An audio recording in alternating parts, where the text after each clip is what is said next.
निखिल! निखिल! किसी से झगड़ा हुआ क्या? अरे कुछ तो बोला रे! अरे कुछ बोला रे निखिल! क्या हुआ पापा? जामा नहीं लिया। आपका बैग कहाँ है? बाबा, राजू भाव को फोन करो, निखिल को हॉस्पिटल लेके जाना पड़ेगा। मैं बाहर जाके देख के आती हूँ क्या हुआ।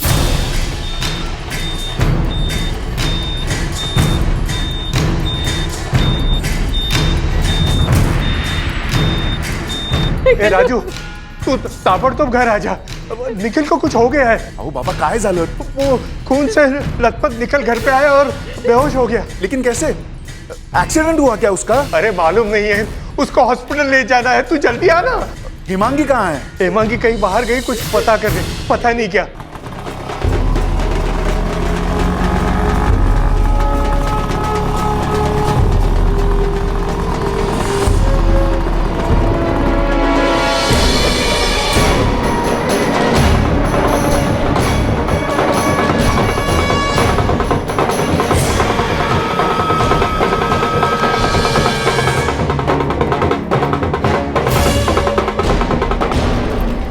अरे पर निखिल को हुआ क्या है?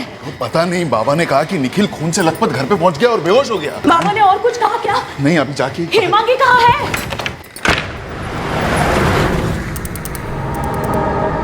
आई बाबा, निखिल ने बेहोश होने से पहले कुछ तो बोला होगा। ये सब कैसे हुआ? अरे पण बाबा, हिमांगी कहाँ चली गई? अरे पता नहीं, वो इससे इसके बैग और लैपटॉप के बारे में पूछ रही थी, फिर घर के बाहर चली गई। वो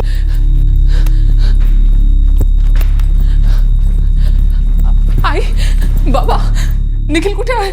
डॉक्टर ने क्या कहा? अरे बोला ना, काय झालं? हिमांगी, निखिल का ऑपरेशन चल रहा है। डॉक्टर ने कहा कि वो क्रिटिकल है। राजू भाव, उसे रास्ते में होश आया था क्या? कुछ बोला उसने बैग और लैपटॉप के बारे में? नहीं, निखिल को होश नहीं आया। पर हिमांगी, ये सब कैसे हुआ, कुछ पता चला? कुछ पता नहीं चला राजू भाव। बेहोश होने से पहले उसने राहुल ऐसे बोला 2 बार और फिर उंगलियों से इशारा किया 3।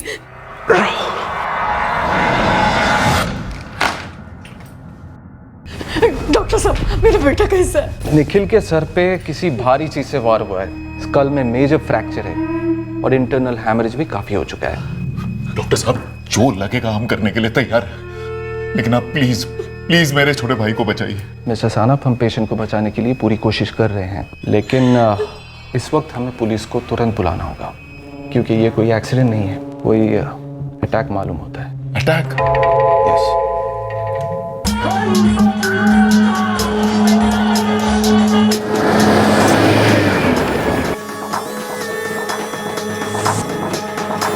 पूरी तरह से अभी तक ब्लीडिंग नहीं रुक पाई है। पेशेंट की हालत बहुत क्रिटिकल है। इस हालत में कुछ भी पूछताछ करना is completely out of question. पर डॉक्टर, उसके अलावा कोई है ही नहीं जो ये बता सके कि उसके साथ क्या हुआ था। आप क्या एक्सपेक्ट कर रही हैं? एक वेंटिलेटर पे कोमाटोस पेशेंट, वो आपके सारे सवालों का जवाब देगा? बोलूतर साहब, मुझे कुछ नहीं मालूम। मुझे मेरे बाबा का जैसे ही फोन आया, मैं और मेरी मिसेस हम लोग तुरंत गाड़ी में बैठ के बाबा के घर पहुंचे। वहां जाके देखा तो निखिल बेहोश था, इसलिए उसको उठाकर सीधे गाड़ी में डालकर हम लोग यहाँ लेके आए। कुछ पता ही नहीं चला, बस 2 बार राहुल ऐसे बोला और 3 उंगलियों का इशारा किया, ऐसे, और कुछ नहीं बोल पाए। और आप खून से लथपथ बेहोश पति को वहां छोड़कर उसका बैग और लैपटॉप ढूंढने उसका स्कूटर लेकर निकल पड़ी।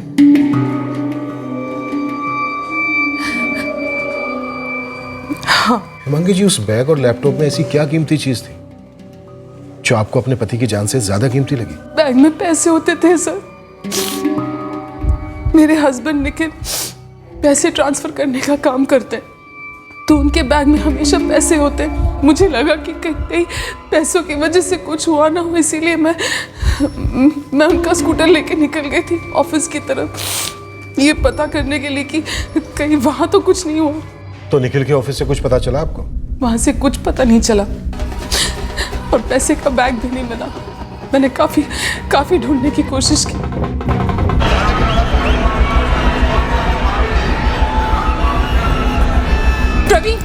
प्रवीण, यहाँ पर कुछ हुआ था क्या? अभी आप यहाँ इस वक्त, और और ये क्या हाल बना रखी है यार? तू वो सब छोड़ ना, यहाँ पे कोई लड़ाई लफड़ा ऐसा कुछ हुआ था क्या? लफड़ा कैसा लफड़ा भाभी? तेरे निखिल भाभी किसी ने कोई हमला किया यहाँ पे? क्या भाभी, निखिल भैया पे कोई हमला करेगा और हम देखते रहेंगे क्या? अभी आधे घंटे तो पहले तो निकले रोज की तरह। अच्छा तो उनका रोज का बैग उनके पास था और लैपटॉप? अब इतना ध्यान तो नहीं दिए।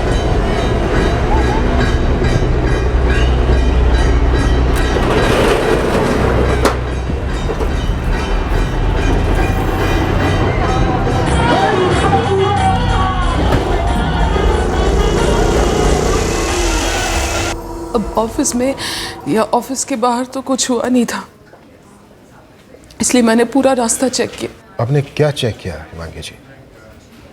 पैसों से भरा बैग और लैपटॉप रास्ते पर ढूंढा, या फिर यह पता करने की कोशिश की कि आपके पति निखिल के साथ क्या हुआ? दोनों सर।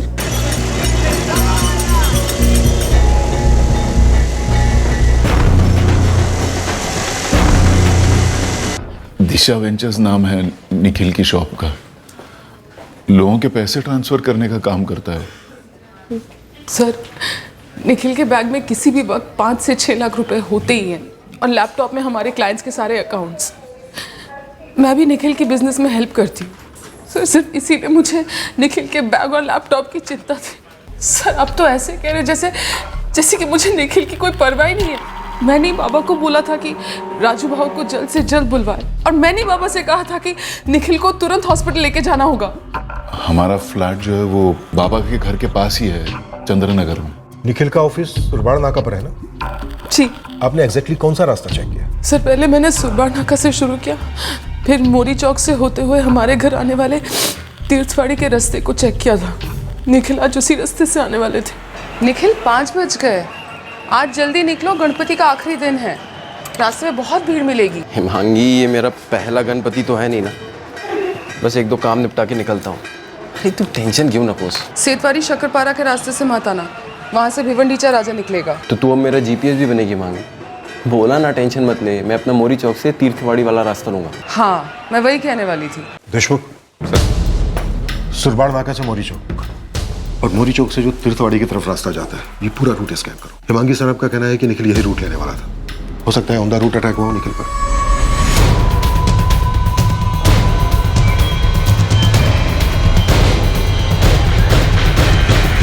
सर इतना सुनसान रास्ता, लैंड अटैक करने के लिए इससे अच्छी जगह हो ही नहीं सकती। इसमें तो अभी हमने सुरबाड़ नाका टच किया है, हो सकता है कि क्राइम सीन हमसे पीछे छोड़ गया हो। एक काम करते हैं, वापस चलते हैं, रूट स्कैन करते हैं एक बार फिर से।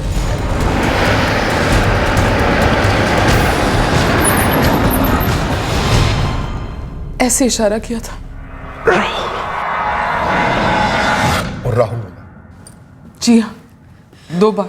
आप लोगों ने भी सुना? निखिल की हालत देखकर हम बेहाल थे सर। सर मैंने सुना था, उसने मुझसे कहा था। आपकी किसी राहुल से दुश्मनी है कोई?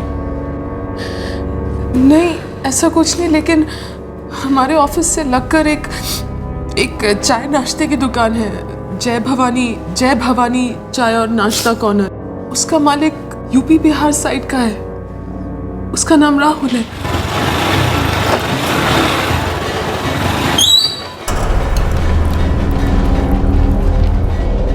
सेठ सारे बिल कुंटे में हैं और सारे पैसे गल्ले में डाल दिए। दोस्त वही जाते हैं ना, तो हमको बताकर क्या जताना चाहते रे? ईमानदारी का विराट कोहली है तू? नहीं सेठ, बस बता रहा था आपको। हमारा मोबाइल कहाँ है? आपके ड्रॉवर में है और बज भी रहा था। मोबाइल नहीं बजेगा तो कहाँ बजेगा? तू बजेगा।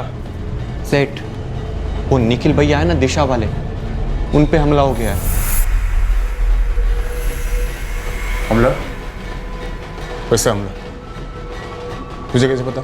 उनकी वाईफाई थी, वही बता रही थी हमें। कब आई थी? बस अभी आधे घंटे पहले से। तुझे और कोई काम नहीं है क्या?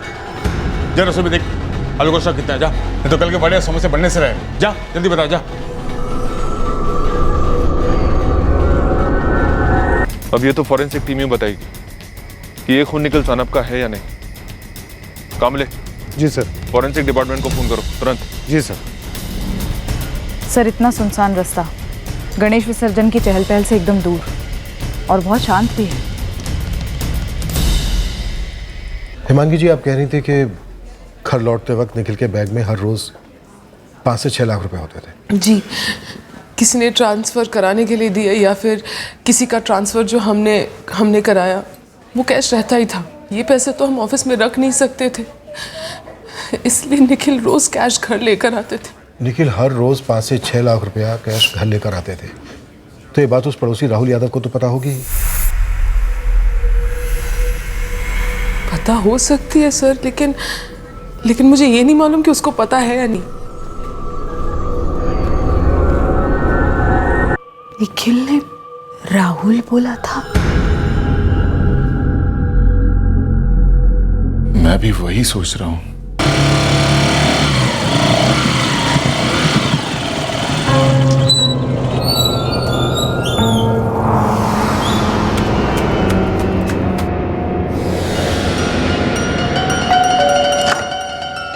कितना लेट राहुल? मधु तुझे अभी फोन करने ही वाली थी। हो गई थोड़ी देर। गणपति विसर्जन का ट्रैफिक मिला? मुंह हाथ धो ले, मैं खाना लगाती हूँ।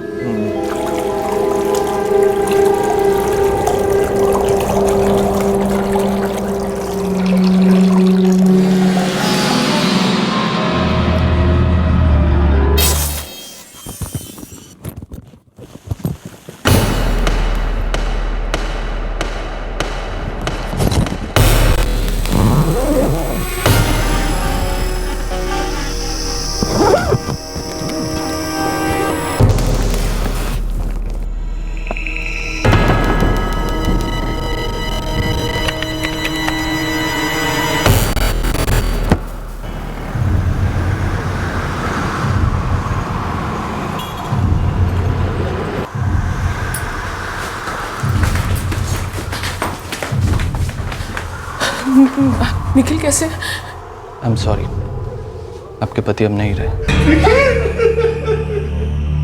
देखिए, मैंने आप सबको पहले भी कहा था कि पेशेंट की कंडीशन बहुत क्रिटिकल थी, हम उसे बचा नहीं पाए।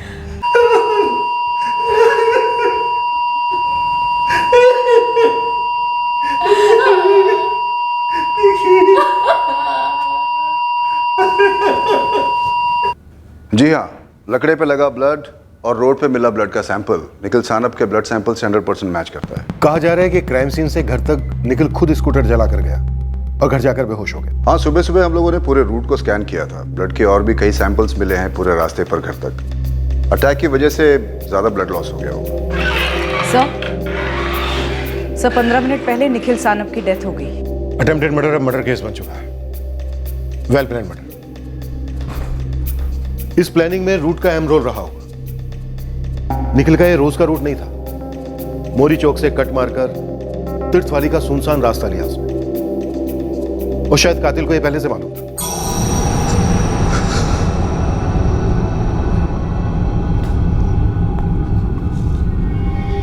काय झालं राजू? निखिल गेला ग. निखिल.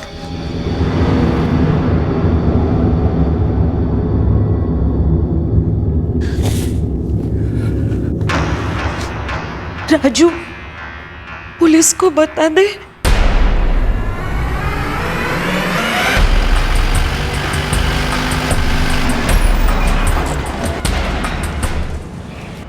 हाँ, हम ही हैं राहुल यादव। आप कौन? Crime branch. चल, कुछ बात करनी है तुझसे। कैसी बात साहब? निखिल सानप के साथ तेरा क्या लफड़ा था रे? लफड़ा? नहीं तो हमने तो सुना कि कल निखिल भैया पर किसी ने हमला कर दिया। मर गया निखिल सानप या मारा गया, लेकिन मरने से पहले उसने किसी का नाम लिया था। अब वो नाम या तो मारने वाले का था या किसी मरवाने वाले का। किसका नाम लिया था साहब?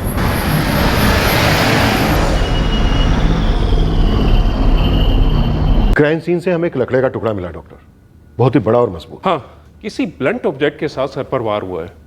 और एक बात, वार एक बार नहीं कई बार हुआ। ये किसी चमत्कार से कम नहीं है कि मल्टीपल स्कल फ्रैक्चर और इतनी सीवियर हेमरेज के बावजूद विक्टिम ने क्राइम स्पॉट से लेकर अपने घर के गेट तक स्कूटर चलाई। चमत्कार तो है, पर क्या ये मुमकिन है निखिल का ऐसी हालत में खुद स्कूटर चलाकर क्राइम सीन से घर तक पहुंचना? Very doubtful. निखिल की जेब में उसका मोबाइल फोन था।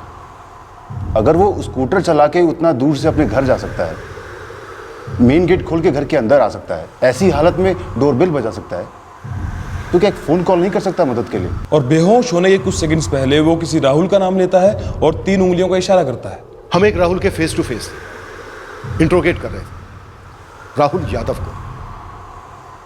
यहां भी एक ट्विस्ट था। निखिल भैया ने हमारा नाम लिया। राहुल और किसका नाम है तो हमारा नाम, लेकिन हमारा नाम क्यों लिया सर? ये तो तू हमें बताएगा ना राहुल यादव।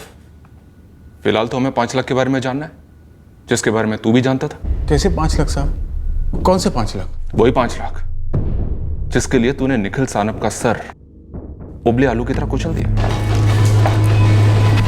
परवीन, गल्ला संभाल, हम थोड़ी देर में आते हैं।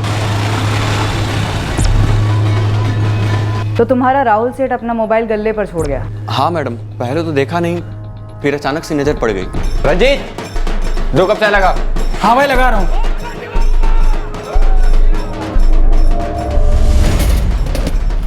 और रात को 9 बजे के आसपास वो दुकान पर लौट आया?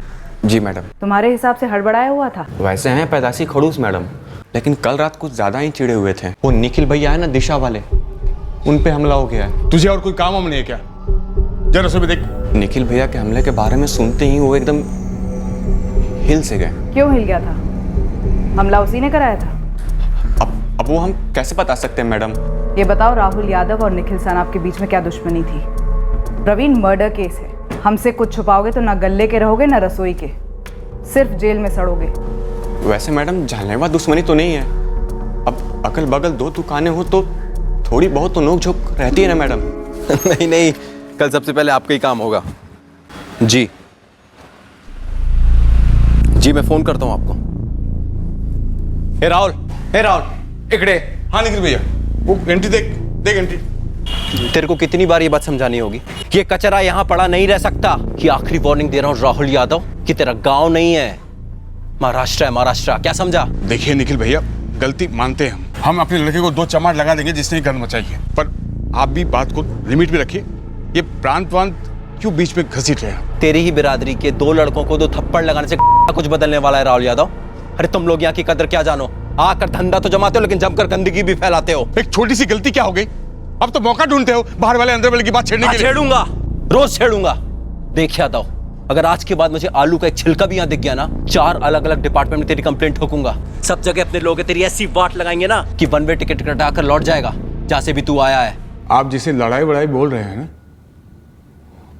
वो हमारे बीच बस नोकझोंक थी, कोई ऐसी दुश्मनी नहीं थी। वो तुम्हें बाहर वाला कहता रहता था, तुम्हें गुस्सा नहीं आता था? आता था, लेकिन गुस्से से ज्यादा डर था साहब, कि कहीं किसी और को भड़का उड़का दिया तो हमारा तो धंधा चौपट हो जाएगा ना, और ऊपर से जान माल का खतरा वो अलग। हम इसी डर में धंधा करते हैं साहब। हम क्या मर्डर के बारे में सोचेंगे? दुश्मनी 2 व्हीलर की तरह होती है यादव। अगर एक पहिया गुस्सा है तो दूसरा डर है, और इसी डर को मिटाने के लिए तूने निखिल सानप को मिटा दिया है? नहीं साहब। तो कल 6:45 बजे अपनी बाइक से निकला और तू अपने गैंग से जाकर मिला। तूने अपनी गैंग को आगाह किया और फिर तुम सब ने मिलकर इस साजिश को अंजाम दिया। कौन था वो? नाम, नंबर, पता, तीनों बता मुझे। हमारा कोई गैंग वैंग नहीं है साहब। हम तो अपना मोबाइल तक अपने गले में भूल गए थे। हम क्या किसी को आगाह करते? मोबाइल गले पर छोड़ना भी साजिश का एक हिस्सा था, और ये पैंतरा ना आजकल हर दूसरा क्रिमिनल इस्तेमाल करता है ताकि उस पर शक ना उठे। शक कैसा साहब? अरे हम तो आलू की बोरियां उठाने गए थे बाबा नगर मार्केट। विसर्जन की भीड़ जबरदस्त थी, इसलिए हमें अंदर का लंबा रास्ता लेना पड़ा। और जब तक हम मार्केट पहुंचे तो पता चला रमाकांत दुकान बंद करके घर चला गया।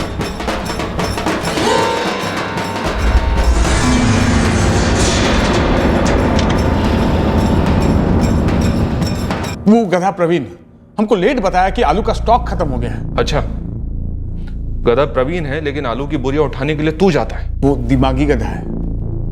अगर अर्जेंट नहीं होता तो उसी को भेज देते हम। और कल आलू नहीं उठाते ना साहब, तो आज सुबह बनता क्या और ग्राहकों को खिलाता क्या? और तू खाली हाथ लौटा बिना आलू के। वैसे लौटने का कौन सा रास्ता लिया था तूने? साहब, हम बाबा नगर मार्केट गए थे ना, तो शक्करपाड़ा के रास्ते से लौटे, और वो रास्ता दूर दूर तक मोरी चौक को टच भी नहीं करता है साहब। तुझे कैसे पता चला कि निखिल सानप मोरी चौक से तीर्थवाड़ी का रास्ता लेने वाला था? ऐसे ही पता चला साहब, वो आज सुबह लोग बाग वही बोल रहे थे कि निखिल भैया को उसी रास्ते पे हमला हुआ है, तो हमने सुन लिया साहब। स्कूटर यहाँ गिरा था? नहीं, गेट के बाहर।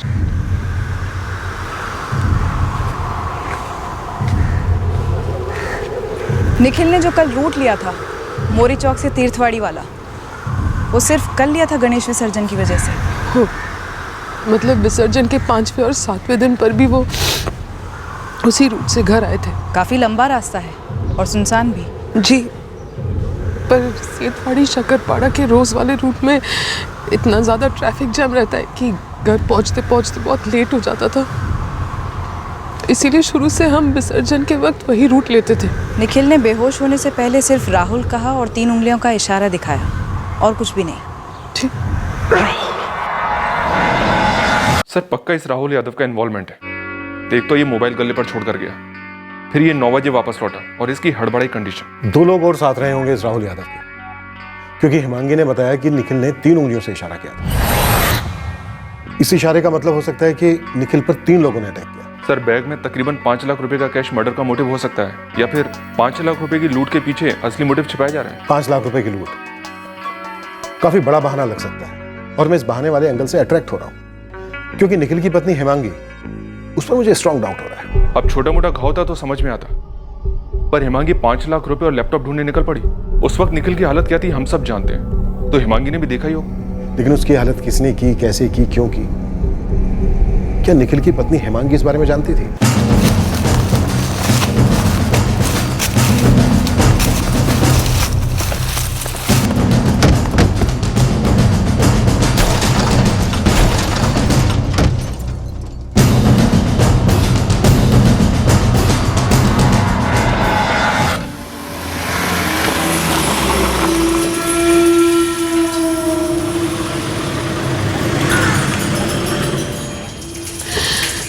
मैडम, क्या मैं अंदर जा सकती हूँ? लोग आने शुरू हो गए हैं और अभी हमारा बिजनेस मुझी को देखना है। हमारे बिजनेस में ट्रांजैक्शंस रोज होते हैं। आप जाइए।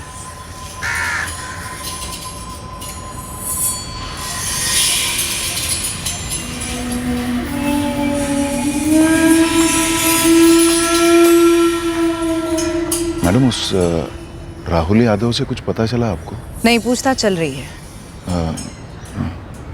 क्यों, आपको कुछ कहना है? हिमांगी ने बोला कि मेरे भाई निखिल ने राहुल ऐसे कहा बेहोश होने से पहले। क्यों, आपको हिमांगी पे डाउट है? हिमांगी पर नहीं, पर पता नहीं। पता नहीं मतलब कुछ तो पता है राजीव जी। दरअसल मैडम वो एक और राहुल है। ये 50,000 है, 20,000 शरद के जो इसकी आई को आनंदी में ट्रांसफर करना, 15,000 अखिल के ये भी ट्रांसफर होंगे, और 15,000 सोमेश के हैं, ये मैं ऑलरेडी ट्रांसफर कर चुका हूँ। फिर निखिल, इस समय तेरा कमीशन क्या है? ट्रांसफर में रकम का 2% अपना कमीशन होता है, लेकिन कमीशन पूरा कैश में। हाँ, अपने जान पहचान वालों का पैसा क्रेडिट में भी ट्रांसफर करता हूँ। जैसे कि किसी ने कहा कि निखिल बाबू ये मेरा थोड़ा सा पैसा है, ट्रांसफर कर दो, बाद में देता हूँ, तो वैसे भी ट्रांसफर करता हूँ। फिर तो लोगों को कितने दिन का क्रेडिट देता है? 30 दिन, उसके बाद 2% ब्याज शुरू। ओह, इसका मतलब यह है कि इसमें खुद का एक्स्ट्रा कैश डालना ज़रूरी है, मतलब खुद की इन्वेस्टमेंट है, ताकि हम लोगों को 30 दिन का क्रेडिट दे सके। वो तो अपना रिस्क है, लेकिन सिर्फ शुरू में। एक बार क्लाइंट बन गए तो पैसा रोटेशन में रहता है। हाँ, मैं भी वही सोच रहा था। अरे 10 साल से इस लाइन में हूँ, जो पैसा अपनी जेब से लगाया था वो तो कब का रिकवर हो गया, अब तो सिर्फ लोगों का पैसा घूम रहा है। मतलब इसी में से तेरा कमीशन निकलता है? ऐसे बैठे बैठे नहीं निकलता राहुल, बहुत बारीकी का काम है, और सबसे बड़ी लागत पक्की जुबान और भरोसे की है। कमीशन का एक एक पैसा खून पसीने की कमाई है। मैं भी खून पसीना बहाना चाहता हूँ। क्या ऐसा हो सकता है कि मैं भी इस लाइन में आ सकूँ? क्यों नहीं यार, तू तो अपना है। हमारी आई की एक ममेरी बहन है, सुशीला मौसी, सुशीला केंद्रे। ये राहुल उन्हीं का बेटा है। मतलब निखिल ने राहुल केंद्रे को अपने बिजनेस में शामिल कर लिया? हाँ, मतलब काम सीखने के वास्ते। थोड़े टाइम के बाद वो अलग हो गया, वहां से चला गया। कोई झगड़ा हो गया या अनबन? मुझे कोई आइडिया नहीं कि उनके बीच में क्या हुआ। हाँ, पर इतना मालूम है कि उसने वहां से काम छोड़ दिया और खुद का दुकान शुरू कर दिया, पर कहा है कि ज्यादा वक्त धंधा चला नहीं, तो वो दुकान भी बंद कर दिया उसने और किसी फैक्ट्री में सर्विस पकड़ ली। नंबर 2। सुशीला मौसी का घर पारसवाड़ी में है, वो सब लोग साथ में ही रहते हैं। The number you have called is currently switched off. Madam पारसवाड़ी तो 5 मिनट दूर है, डायरेक्ट उठाते हैं। ठीक है, डायरेक्ट उठाते हैं। बाबा, वो पुलिस कह रही थी कि आज शाम तक बॉडी मतलब निखिल को घर ला सकते।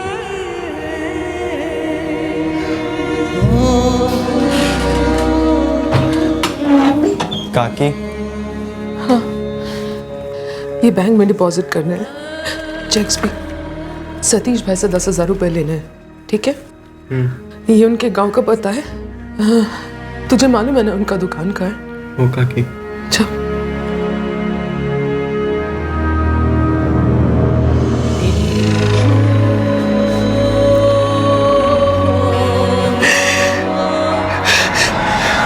मेरी बहन वृंदा उसके घर जा रहे हैं शोक में शामिल होने।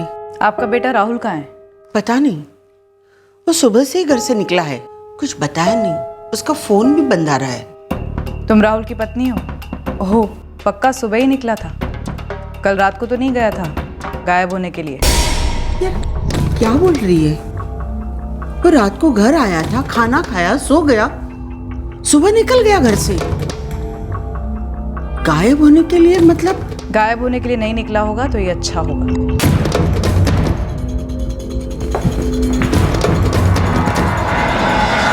हमारा निखिल भैया से कोई दुश्मनी नहीं थी, बस कभी कभार तू मैं हो जाती थी, उसके आगे कुछ नहीं साहब। और निखिल भैया की दुकान में दिन भर दर्जनों लोग आते जाते थे, उन सब का चाय नाश्ता हमारी दुकान से जाता था साहब। अरे काहे की दुश्मनी फिर साहब? कल भी तो वो चाय नाश्ता मंगवाए थे। हाँ 10 मिनट पहुंच जाओ। ठीक है। हे राहुल, 3 प्लेट समोसे और 3 चाय भिजवा दी जल्दी, स्पेशल। 2 मिनट दीजिए बस। है परवीन? हाँ भैया। निखिल भैया का ऑर्डर है, 3 प्लेट समोसा 3 चाय जल्दी। अभी तक प्यार से बातें की हमने तेरे साथ, और प्यार से ही थोड़ा सा टाइम और देता हूं तुझे। जो भी सच सच है बता दे, उसके बाद ये सारी प्रेम कहानी खत्म, फिर एक्शन होगा। है साहब, हमको टाइम की जरूरत नहीं है साहब। साहब सुनिए, हमको प्लीज जाने दीजिए साहब। 3 प्लेट नाश्ता और 3 कप चाय, 3 कॉमन है सर। कहीं ये वही 3 तो नहीं थे? और ये भी हो सकता है कि उन 3 प्लेट नाश्तों में से एक राहुल ने खुद अपने लिए मंगाया। फुट 3 उंगलियों का इशारा। क्या उन 3 हथियारों की बात कर रहा था निखिल? क्या निखिल राहुल यादव के अलावा किसी और राहुल की बात कर रहा था? सर, एक और राहुल है, राहुल केंद्रे। निखिल सानप का रिश्तेदार है और उसके साथ काम भी किया करता था। क्या निखिल इस वाले राहुल का जिक्र कर रहा था? ये राहुल केंद्रे है कहाँ इस वक्त? अभी उसका फोन स्विच ऑफ जा रहा है।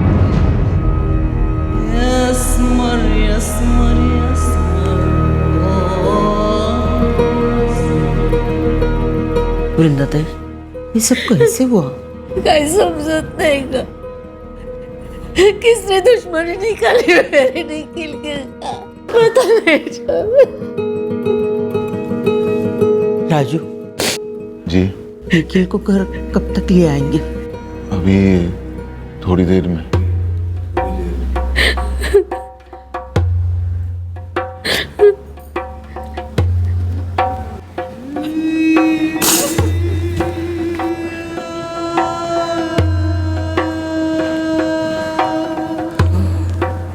काका, राहुल निखिल गेला रे। मैडम, मैंने पता कर लिया, अभी जो आदमी अंदर आया है वही है राहुल केंद्रे। आराम से बाहर लेकर आओ उस राहुल केंद्रे को, चुपचाप गाड़ी में डालो और सीधे थाने ले आओ। अबे ओ, इतना जोर क्या दे रहा दिमाग पे? कल दोपहर की तो बात है जब तेरे राहुल सेठ ने निखिल की दुकान में 3 चाय समोसे का ऑर्डर दिया था। तू ही गया था ना तेने? हाँ साहब, याद आ गया, 3 लोग थे। हाँ। ये मैं जहाँ पर ब्लू क्रॉस कर रहा हूँ, आप लोग वहाँ पर साइन कर दीजिए। तो सर ये अलग अलग साइन करना है हमें? आप लोगों के पैसे अलग अलग ट्रांसफर होने ना, तो अलग अलग साइन होंगे। निखिल भैया ने तो चाय भी नहीं पी और तीनों ने समोसे भी खाए और चाय भी पी। कौन थे वो तीनों? साहब बताया ना, हम उनको नहीं पहचानते। पहचानने का काम तू हम पे छोड़ दे, तू बस इतना बता कि वो दिखने में कैसे थे, होलिया क्या था उनका? सर हम उनका चेहरा देखे ही नहीं, समोसा दिए, चाय परोसी और हम निकल लिए। और जब प्लेट उठाने आया तो साहब वो तीनों निकल चुके थे। निखिल भैया हमेशा की तरह अपने काम में लगे हुए थे साहब।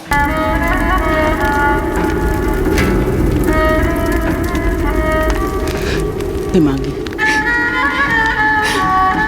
मुझे पता है ये सही वक्त नहीं है पूछने के लिए, लेकिन क्या तू बता सकती है पुलिस मेरे बेटे राहुल को क्यों ले गई है? यहाँ पे जब हम आ रहे थे तब वो पुलिस वाली मैडम आई थी। वो बोल रही थी कि राहुल गायब है। वो ऐसे कैसे बोल सकती है? उसे किसी ने पट्टी पड़ा के भेजा था क्या? आप ये गायब वायब क्या बोले जा रहे हो? फोन क्यों बंद रखा है तूने? बंद रखा नहीं है साहब, बंद हो गया है, बैटरी डाउन है। अब ये कब से जुर्म होने लगा? जुर्म तो हो गया है राहुल केंद्रे। तो हर बेवकूफ मुजरिम की तरह तूने सोचा कि तू फोन बंद कर लेगा तो हम तुझ तक पहुंच नहीं पाएंगे। जैसे बिल्ली सोचती है कि दूध पीते हुए वो अपनी आंखें बंद कर लेगी तो दूध पीते हुए उसे कोई देख नहीं पाएगा। आपका ये दूध मलाई वाला ही ना मेरे दिमाग का दही कर रहा है। कहीं आप लोग निखिल के मर्डर में मेरा नाम तो नहीं ले रहे? नाम तो तेरा खुद निखिल ने लिया है मरने से पहले। मेरा नाम क्यों लेगा वो? क्योंकि तूने अपने 2 साथियों के साथ मिलकर निखिल को जान से मार डाला।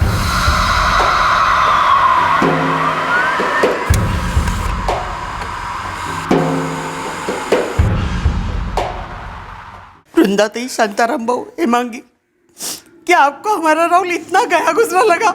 राहुल तो निखिल दादा को सगे भाई मानते थे। निखिल ने राहुल क्या कहा? क्या हमारा ही राहुल हो गया? दुनिया में कितने सारे राहुल है। सुशीला, हमने ऐसा कभी नहीं कहा कि तुम्हारा राहुल ही वो राहुल है। तो पुलिस किस हिसाब से उसे उठा के लेके गई? पूरी रात लॉकअप में एक मुजरिम की तरह रखा। दुनिया में हमारी जो बदनामी हुई है वो तक हम कभी नहीं पहुंच सकते।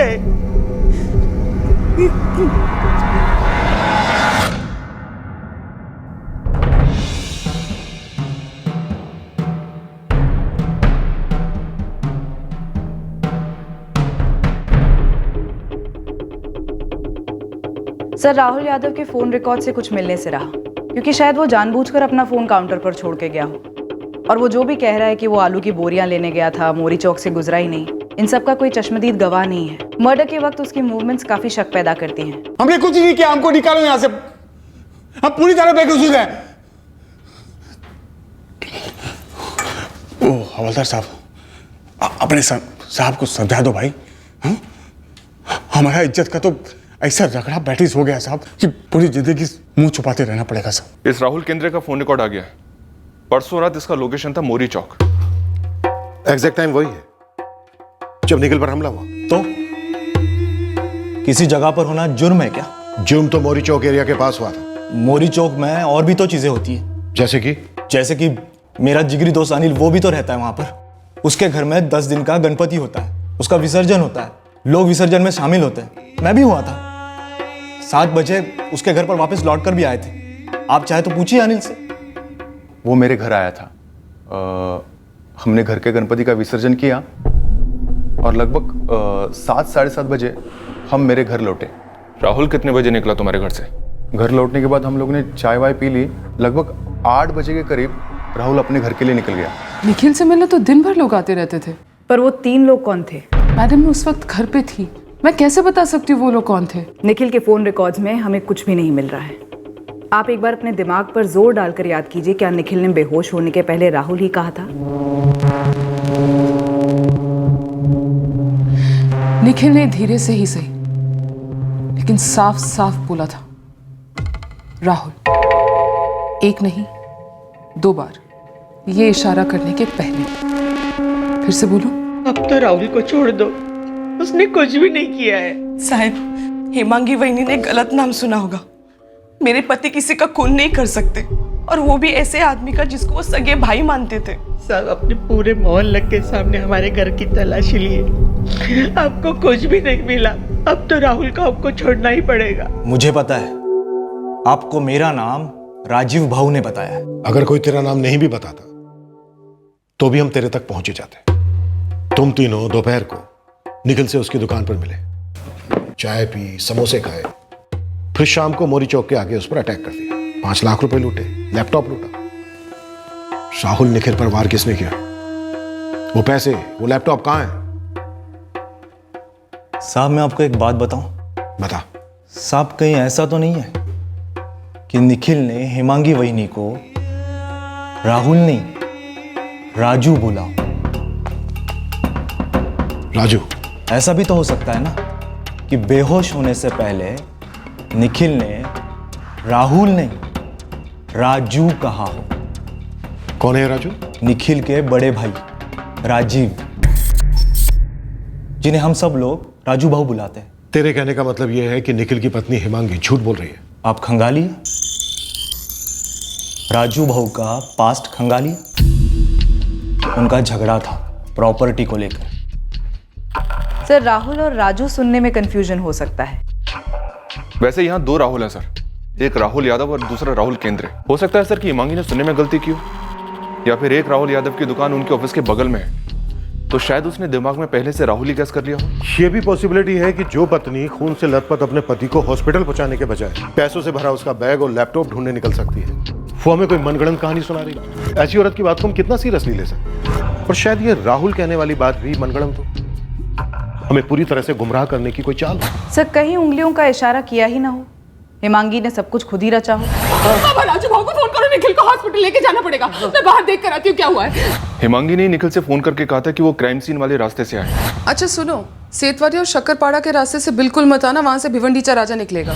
सर, अगर हिमांगी खुद हॉस्पिटल ले जाती तो निखिल के बचने के चांसेस थे, लेकिन उसने किया क्या? शांताराम जी से कहकर अपने जेठ राजीव सानप को बुलवाया। खुद भी फोन कर सकती थी, लेकिन इन सब में देर हो गई और निखिल की कंडीशन बदतर हो गई। मुझे लगता है स्क्रिप्ट के अनुसार निखिल को क्राइम सीन पर ही दम तोड़ देना, और ये जो चमत्कार हुआ, मेरा मतलब निखिल का स्कूटर चलाकर अपने घर तक पहुंचना, ये आउट ऑफ स्क्रिप्ट, जिसकी वजह से सारा प्लान उथल-पुथल हो गया। नहीं, ऐसा कुछ तो नहीं है, लेकिन हाँ, हमारे ऑफिस से लगकर एक चाय नाश्ते की दुकान है, उसका मालिक यूपी बिहार साइड का है, उसका नाम राहुल है। राहुल यादव की तरफ हमें हिमांगी ने भेजा, और राहुल केंद्र की तरफ राजीव सानप ने। हिमांगी ने हमें 3 लोगों के बारे में बताया सर, ये कहते हुए कि निखिल ने 3 का इशारा किया था। घर के किसी भी सदस्य ने ना देखा ना सुना, नो प्रूफ। मुझे लगता है झूठ का चक्रव्यूह रचा गया है, लेकिन इसमें एक बात सच है कि निखिल सानप का मर्डर हुआ है और उसका पैसों का बैग और लैपटॉप दोनों लूटे।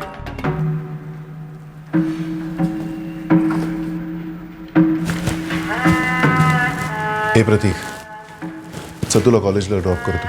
नहीं पापा, मैं अपने दोस्तों के साथ चला जाऊंगा। Okay bye.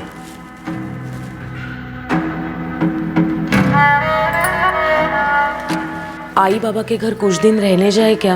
वैसे आज जाते जाते मैं उन्हें मिल के जाने ही वाला था। ये भी ठीक रहेगा।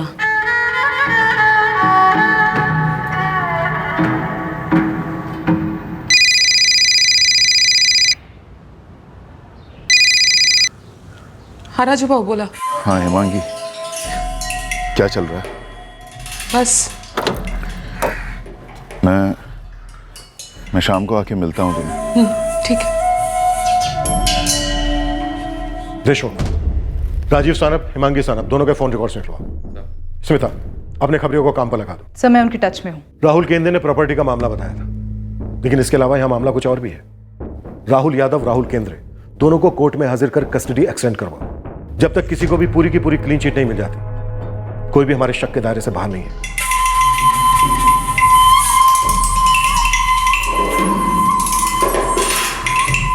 दो राहुल 3 उंगलियां। वो कहते हैं ना कि जब किसी के ऊपर एक उंगली उठाओ तो बाकी की 3 उंगलियां उठाने वाले की ओर इशारा करती हैं। इस केस में हिमांगी 3 उंगलियों का इशारा कर रही है, ये कहते हुए कि निखिल ने ऐसा इशारा किया था। यह भी हो सकता है कि राहुल केंद्रे ने जो उंगली राजीव सानप की तरफ उठाई, उस वक्त तीनों उंगलियां खुद राहुल केंद्रे की तरफ थी।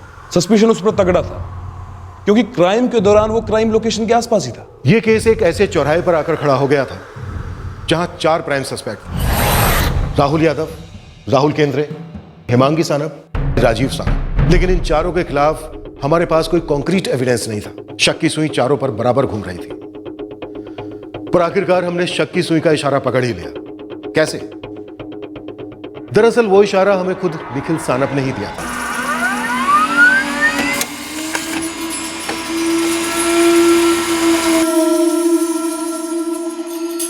निखिल सानप को गणेश विसर्जन के दिन 3 लोग मिलने आए थे। मरने के पहले निखिल सानप 3 उंगलियों का इशारा कर गया। ये 3 लोग वही हो सकते हैं जिन्होंने उसे मार डाला। अगर ये तीनों किराए के हत्यारे हैं तो इन्हें ढूंढ निकालना मुश्किल नहीं है। लग जाता हूँ निखिल सानप के ऑफिस के बाहर और बाकी जगह। हिमांगी और राजीव सानप के एरिया में फैल जा, एक एक से पूछताछ करो, कुरे दो। ठीक है मैडम, समझ लो। अरे कमाल है, इस सब के बीच में ये मसला कहां से उठाया आप लोगों ने? तुम्हारे सगे छोटे भाई निखिल सानप का मर्डर हुआ है, वो भी एक सोची समझी साजिश के तहत। मसला तो उठेगा, बस हमें हमारे सवालों के जवाब चाहिए। हे बघा, आमचे बाबा गरम दिमाग वाले हैं। म्हणजे अभी उतना नहीं, पर पहले एकदम परशुराम वाला गुस्सा था। तो एक बार ऐसे ही गुस्से का दौरा गिरा और उन्होंने ले लिया वो फैसला।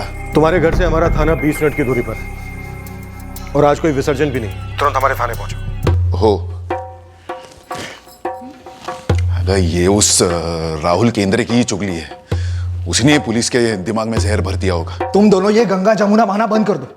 मैंने कहा ना कि मैंने कुछ नहीं किया है, ये उन लोगों की चाल है मुझे फंसाने की। वो पुलिस वाली मैडम बोल रही थी कि जिस एरिया में निखिल दादा का कत्ल हुआ उस शाम आप वहीं थे। वहां पर आदि भिवंडी थी विसर्जन में डांस करती हुई, तो वो सारे लोग शामिल थे क्या इस मर्डर में? तो हिमांगी ने ऐसा क्यों बोला कि निखिल ने तेरा नाम लिया था? हे बगाई, एक तो हेमांगी वहीनी ऐसा बोल रही है कि निखिल ने ऐसा बोला वैसा बोला, पर मुझे तो ऐसा लग रहा है ना कि हेमांगी वहीनी ये सब खुद से बोल रही है, वो भी राजू भाऊ के कहने पर। इन लोगों की ना मुझे फंसाने की चाल है ये सब। हे बगा, जो है वो सच सच बोल देना। अगर मैं और कुछ क्यों बोलूंगा? आई, मैं चलता हूँ। सांभाळून जा। हो।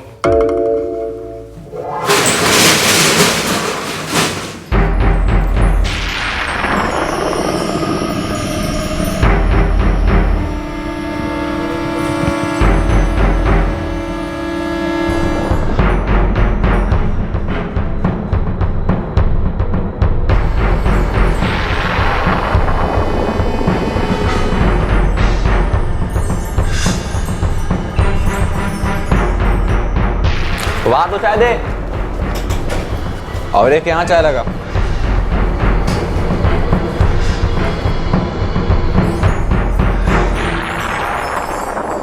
निखिल ने क्या कहा, उसने कितनी उंगलियां दिखाई, ये मुझे कैसे पता होगा? सर मैं तो वहां पर था भी नहीं, मैं अपने घर पर था। तुम अपने बाबा के साथ उनके घर में क्यों नहीं रहते? मुद्दे पर सीधे आइए ना। मुझे मेरे बाबा के जमीन जायदाद का एक तिनका क्यों नहीं मिला, यही सवाल करना है ना आपको। हमारा असली सवाल यह है राजीव सानप कि निखिल को किसने मारा और क्यों। सारे सवाल इसी एक जवाब की तलाश में। तुम्हें सानप परिवार के ना घर में जगह मिली और ना ही पुश्तैनी जायदाद दी, क्यों?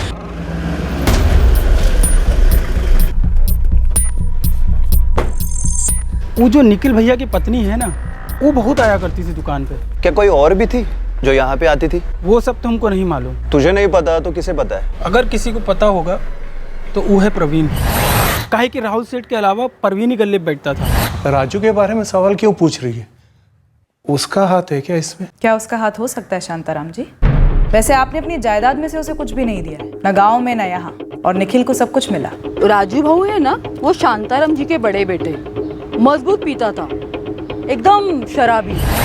हमारा वॉचमैन है ना, वो बोल रहा था कि हर रात को उसको गेट से फ्लैट तक कंधा देना पड़ता है। तो तुम्हारे बाबा की दुश्मनी शराब से थी। उन्हें डर था कि तुम पूरी जायदाद को शराब की बोतल में उतार दोगे। हो, पर शराब का नशा तो छुड़ाया भी जा सकता था। प्रॉपर्टी तुम्हारी बीवी, तुम्हारे बच्चों के नाम पर की जा सकती थी। हाँ, पर उन्होंने ऐसा किया नहीं। तुम लड़े नहीं निखिल से? लड़ा ना, निखिल से, आई से, बाबा से, पर सर किसी ने मेरी एक नहीं सुनी। वो हमारे सुनता कहाँ था, शराब उसे पी गई थी। तो मेरा बेटा निखिल उम्र में उससे छोटा था, लेकिन कितनी मेहनत से उसने अपना बिजनेस शुरू किया था। निखिल ने सिर्फ बिजनेस आगे नहीं बढ़ाया था, बल्कि हम बूढ़े माँ बाप और इस घर को संभाला था। राजू वो खुद को नहीं संभाल पाता था। आई, तुझे लगता है बाबा जो कर रहे हैं वो ठीक है? और तू जो अपनी जिंदगी के साथ कर रहा है ये बरोबर है? रमत, चांस दो मुझे। क्यों बाबा, सेकंड चांस द्या मला। मैं निराश नहीं करूंगा किसी को, आई शपथ। चांस स्कूल के बच्चों को दिया जाता है, और तेरा खुद का बच्चा 11वीं में पढ़ रहा है। 11 साल से तू सुधरने की बात कर रहा है। ना तू सुधरेगा, ना तू शराब छोड़ेगा। वो आई, शराब छोड़ दूंगा मैं, संभालूंगा मैं अपने आप को। तेरे से खुद की नौकरी संभलती नहीं है, तेरा घर हम संभालते हैं, तेरे घर का ईएमआई निखिल भरता है। पता है मुझे, हर बार बताने की जरूरत नहीं है, और मैं उसका हिसाब चुकता कर दूंगा अपने हिस्से से। मुझे मेरा हिस्सा दे दो, मेरा भी हक है उस जमीन पर। बस बगैर जिम्मेदारी निभाए हक की बात करता है। ये कोई पुश्तैनी जमीन नहीं है, मैंने खड़ी की है और मेरी मर्जी उसको दूंगा, किसी को भी। दे दो अपने लाडले को। निखिल निखिल निखिल, उसी से प्यार किया ना आई जिंदगी भर, मैं तो कुछ भी नहीं। अरे आमच्यासाठी तुम दोनों बराबर हो। हे वृंदा, तुझ्यासाठी असतील दोन्ही बराबर, मेरे लिए नहीं। बग बग, निखिल के रगों में हमारा खून तोड़ रहा है और इसके रगों में शराब। एक जिम्मेदारी निभाता है और दूसरा जिम्मेदारी डुबाता है। निखिल निखिल निखिल, पक गया था मैं उसके नाम का और उसकी अच्छाइयों का भजन सुन सुनकर, लेकिन वो मेरे साथ अच्छा नहीं था। उसने भी मेरे साथ नाइंसाफी की। दादा, मैंने बाबा को थोड़ी ना बोला ये फैसला करने के लिए। पर तू फैसला बदलने के लिए तो बोल सकता है ना। क्या है, ज्यादती हो रही है मेरे साथ। सबसे ज्यादा ज्यादती आप खुद कर रहे हैं अपने साथ। ए, तू ये लेक्चर वेक्चर मत दे। हाँ, कर लगा, मुद्दे पे आ। तू बाबा के साथ मेरे लिए बात करने वाला है कि नहीं? मैंने आज तक बाबा से उनकी जायदाद के बारे में कोई बात नहीं की है। हाँ, उन्होंने मुझे अपने साथ रहने को कहा तो मैं रह रहा हूँ, लेकिन मैंने अपना पूरा बिजनेस अपने बलबूते पर खड़ा किया है। तू बाबा के साथ मेरे लिए बात करेगा कि नहीं, ये बता। उनकी जमीन है, उनका हक है, जिसको चाहे देंगे। मतलब तू मेरे लिए बात नहीं करेगा? बाबा मुझसे कह रहे हैं आपसे बात करने के लिए। प्रतिभा वैनी रोज फोन करके आई के सामने रोती है आपकी शराब की लत को लेकर। अरे प्रतीक का तो सोचिए दादा, बच्चा है लेकिन सब देख रहा है, समझ रहा है, उस पर क्या प्रभाव पड़ रहा होगा, आपने कभी सोचा है? वाह वाह वाह वाह वाह वाह, तू संत के रूप में सांप है। मेरा साइड लेने के बजाय तू चुपचाप उनकी नजरों में मुझे बुरा बनाते जा रहा है, ताकि बाबा अपना फैसला कभी नहीं बदले। आप बदल जाइए, शायद फैसला भी बदल जाए। मैं बदल गया, मैंने दारू छोड़ दी। 2 साल हो गए, एक बूंद नहीं। लेकिन तुम्हारे बाबा का फैसला नहीं बदला, रत्ती भर भी नहीं। निखिल को मैंने मरवाया, ऐसा कहना चाह रहे हैं आप? गुस्से के मारे, जलन के कारण? कोई और कारण है? सर, होने को बहुत सारे कारण हो सकते हैं, पर सिर्फ एक कारण की वजह से आपके सारे कारण झूठे साबित होंगे, और वो ये है कि निखिल मेरा छोटा भाई था। हमारे बीच में जो गुस्सा था, जितनी जलन थी, उस सबको मिलाकर जितना बनता है ना सर, उससे दुगना प्यार था। तुम लोगों के इस प्यार के बारे में ना तो किसी ने हमसे कुछ कहा और ना ही हमने सुना। सर, हिमांगी ने कहा कि निखिल ने राहुल बोला और 3 उंगलियों से इशारा किया, वो भी किसी ने देखा नहीं ना सुना, आपने मान लिया। उसने राहुल यादव का नाम लिया, ये हमने माना नहीं, सुना। तुमने राहुल केंद्रे का नाम लिया, ये भी हमने माना नहीं, सुना है। सर, राहुल केंद्रे का नाम लेने के पीछे मेरे पास ठोस कारण था। वो वहां काम करता था और अचानक वहां से चला गया। राजीव, अब तो तुमने शराब भी छोड़ दी, तो निखिल के रास्ते से हट जाने से तुम्हारे बाबा का फैसला तुम्हारी तरफ होने का तगड़ा चांस है। ये जो मनगढ़ंत कहानी बुन रहे हैं ना मुझे फंसाने के लिए, वो पूरी तरह से फालतू है सर। आपको मैं गारंटी देता हूं, मेरे खिलाफ आपको कुछ नहीं मिलेगा। हाँ, पर इतना जरूर होगा कि जिसने भी ये साजिश की है ना, वो पक्का आपके हाथ से निकल जाएगा सर। नाम तो बताओ, कौन है वो? राजू? निखिल ने राहुल की जगह राजू तो नहीं कहा था? मैडम, हमने पहले ही कहा था कि हमने ठीक से कुछ देखा ही नहीं था। निखिल खून से लथपथ घर में आया और उसे इस हालत में देख के हम चौंक से गए थे। अब उसने क्या कहा, क्या इशारा किया, हमारे तो कुछ समझ में नहीं आया था ना। आपको किसने कहा कि उसने राजू कहा? मैं बस ऐसे ही पूछ रही थी वृंदा जी।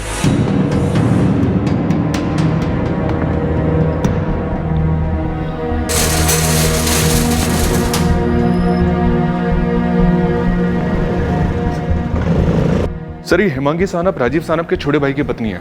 दोनों एक ही परिवार के हैं और दोनों के बीच रेगुलर से ही कॉल्स हुए हैं। इनके बाकी के फोन कॉल्स कुछ मिला उसमें? बाकी दोनों के कॉल रिकॉर्ड्स में कान खड़े कर देने वाली कोई बात दिख नहीं रही है। सारे कॉल्स काम से ही रिलेटेड है। सर, खबरी फील्ड पर हैं, पर उन 3 लोगों के बारे में कोई डिटेल्स नहीं मिली हैं जो उस दोपहर को निखिल से मिले थे।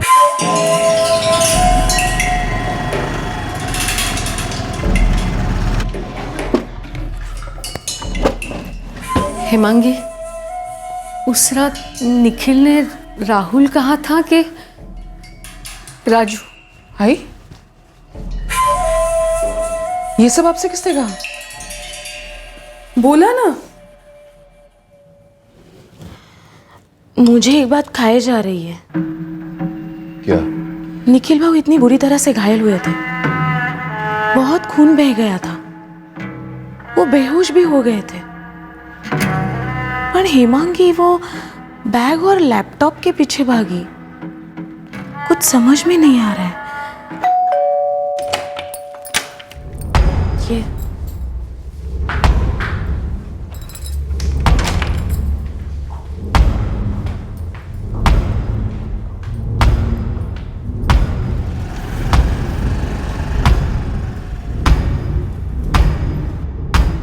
हेमांगी जी, शक कई लोगों पर है हमें, लिस्ट बहुत लंबी है हमारी। और इस लिस्ट में सबसे टॉप पे मेरा नाम है ना? ठीक है, मैं कबूल करती हूं कि मैंने आप लोगों से झूठ पे झूठ बोला। निखिल ने राहुल का नहीं, राजू का नाम लिया था, जो भाऊजी के घर का नाम है। राहुल यादव का नाम मैंने आप लोगों को गुमराह करने के लिए लिया था, और निखिल के मर्डर में मेरा हाथ है, इसलिए मैं उसको मरता छोड़कर बैग और लैपटॉप लेने के लिए निकल गई थी। खुश? मिल गया सच आपको? अब बताइए क्या करना है। पहले आप बताइए कि इसमें ड्रामा कितना है और हकीकत कितनी है? सर, हकीकत यह है कि मैं अपने पति की सिर्फ पत्नी ही नहीं, बिजनेस पार्टनर भी थी। हर एक क्लाइंट, हर एक ट्रांजैक्शन की मुझे भी उतनी ही खबर रहती थी जितनी कि निखिल को। सिर्फ इसलिए मैं चली गई थी क्योंकि गुम हुए पैसे हमारे नहीं, क्लाइंट्स के थे। उनकी जान बसी होती उन पैसों में। आपके पति की जान जा रही थी हेमांगी जी। मैं कैसे आपको समझाऊं कि मैं सोच भी नहीं सकती थी कि उसकी जान चली जाएगी। हाँ, मुझे मालूम था कि चोट गहरी है, पर मुझे लगा बाबा और भाऊजी हॉस्पिटल मैनेज कर लेंगे। लेकिन उस दिन, उस वक्त वो पैसे नहीं मिलते, वो बैग और लैपटॉप नहीं मिलता, तो अगले दिन टेंशन डबल हो जाती। सिर्फ इसलिए मैं तुरंत निकल गई। ये बात हजम नहीं हो रही। तो हाजमे की गोली खा लीजिए सर, और मेरे सामने सबूत रखिए कि मैं अपने पति का मर्डर क्यों करवाना चाहूंगी। मेरे पति, जो मेरे आखिरी दम तक मेरे पति रहेंगे। रही बात राहुल की, मुझे नहीं मालूम निखिल ने राहुल का नाम क्यों लिया, पर अस्पताल में जब आपने मुझसे पूछा तो मेरी जहन में राहुल यादव का नाम आया, सो मैंने बोल दिया। लेकिन आपने राहुल केंद्रे का नाम नहीं बोला। अरे मैं सोच ही नहीं सकती थी कि राहुल केंद्र निखिल के साथ ऐसा कुछ करेगा। और रही बात ये राजू वाली, कि निखिल ने राहुल कहा या राजू, मुझे नहीं मालूम आपके कान किसने भरे, लेकिन मेरे कान कच्चे नहीं हैं। निखिल ने राहुल ही बोला था। अब ये राहुल केंद्रे है या राहुल यादव है, ये मैं नहीं जानती, लेकिन अगर आपको लगता है कि राहुल का नाम मैंने भाऊजी को बचाने के लिए लिया है और मेरे और भाऊजी के बीच में कुछ चल रहा है और इसके चलते हमने ये घिनौनी हरकत की है, तो माफ कीजिएगा, बहुत वक्त है आपके पास जाया करने के लिए। और शायद आप लोग असली कातलों को पकड़ना ही नहीं चाहते और हम सबको बकरा बना रहे। और कुछ हेमांगी जी? और कुछ तो बचा ही नहीं सर, बस आप असली कातलों को पकड़ लीजिए, ताकि ये ना जानने का जो टॉर्चर है वो खत्म हो, बेवजह की शक बंद हो। अब तेरे पास केवल एक ही चारा है राहुल यादव, अपने 2 साथीदारों का नाम बता दे, पैसा और लैपटॉप कहाँ है वो बता दे, और ये बता निखिल सानप को मारने का असली कारण क्या था? कोई कारण ही नहीं है मेरे पास, ना असली ना नकली। आप मेरे दोस्त अनिल से क्वेश्चन ही कर चुके हैं। उसने आपको बताया कि हम कहां थे, क्या कर रहे थे, फिर बार बार ये सवाल क्यों? आखिर आप चाहते क्या है? राहुल तीसरे का नाम बोल। बहुत हो गया साहब, पहले आप 2 हफ्तों से मुझे यहां पर सड़ा रहे हैं। मैं आपको लास्ट टाइम बोल रहा हूं, निखिल को मैंने नहीं मारा है। जब अपने ही लोग पेट में चूल्हा भोंकने वाले तो बाहर के दुश्मनों की क्या जरूरत है? हेमांगी बहनी, ये सब ना आपका किया करा है, समझ लेना। हम लोगों को बुद्धू मत समझना। सबको ये बात पता है कि निखिल दादा को आपने मरवा कर मेरे पति को फंसाने का प्लान किया है। मधु, ये क्या बोल रही है तू? मैं पहले बता चुकी हूं, मैंने पुलिस को सिर्फ इतना बोला था कि निखिल ने राहुल बोला है, ये कभी नहीं बोला था कि आप लोग राहुल केंद्रेला पकड़ा। तुम्हारे राहुल को फंसाकर क्या मिलेगा हमें? तुम्हें क्या मिलेगा तुम ही बताओ ना। ये सब तुम लोगों का क्या कराया है? मेरा बेटा सच कह रहा था, निखिल ने राहुल नहीं राजू कहा होगा, और राजू कौन है ये तुम लोग अच्छे से जानते हो। ये बात राहुल ने कही थी पुलिस को? राहुल ने सच बोला ना? कहीं ऐसा तो नहीं कि राजू भाऊ को बचाने के लिए अब एक नहीं 2 राहुल के नाम बता रहे हो? क्या चल रहा है तुम दोनों के बीच में? मधु बस, सुशीला लगाम दे अपनी बहू को। ओ मावशी, तुम्हाला ना मी लिहून देते, इन दोनों के बीच में कुछ ना कुछ तो गंद मची है, इसलिए निखिल दादा को रास्ते से हटा दिया।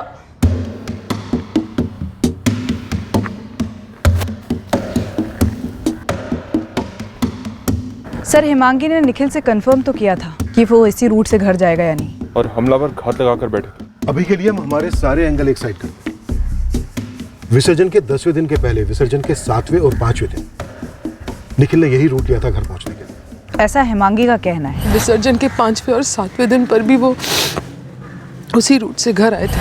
अभी के लिए हिमांगी और राजीव के एंगल को एक साइड पार्क कर समझो ये अटैक किसी अज्ञात गैंग ने किया हो। अभी रैंडम अटैक नहीं हो सकता। ए, इस गैंग को पहले से मालूम था कि निखिल के पास इतना हार्ड कैश है। बी, गैंग ने निखिल के मूवमेंट की बारीकी से स्टडी की, शायद विसर्जन के 7वें और 5वें दिन। 3 लोग कत्ल की दोपहर को ऑफिस आए जरूर थे। निखिल के ऑफिस में चाय और नाश्ता किया था। रिज्यूमी, ये वही 3 थे। अब पॉइंट सी ये है कि ये तीनों हत्यारे निखिल के साथ पहले से परिचित थे। आगे बढ़ो। आगे बढ़ने के लिए ऐसा कुछ खास है नहीं सर, क्योंकि हम लोग अभी तक इन तीनों की आइडेंटिटी को भी ट्रेस नहीं कर पाए। 3 प्लेट समोसे और 3 चाय भिजवा दे जल्दी। 3 प्लेट समोसा, 3 चाय, सब कुछ स्पेशल।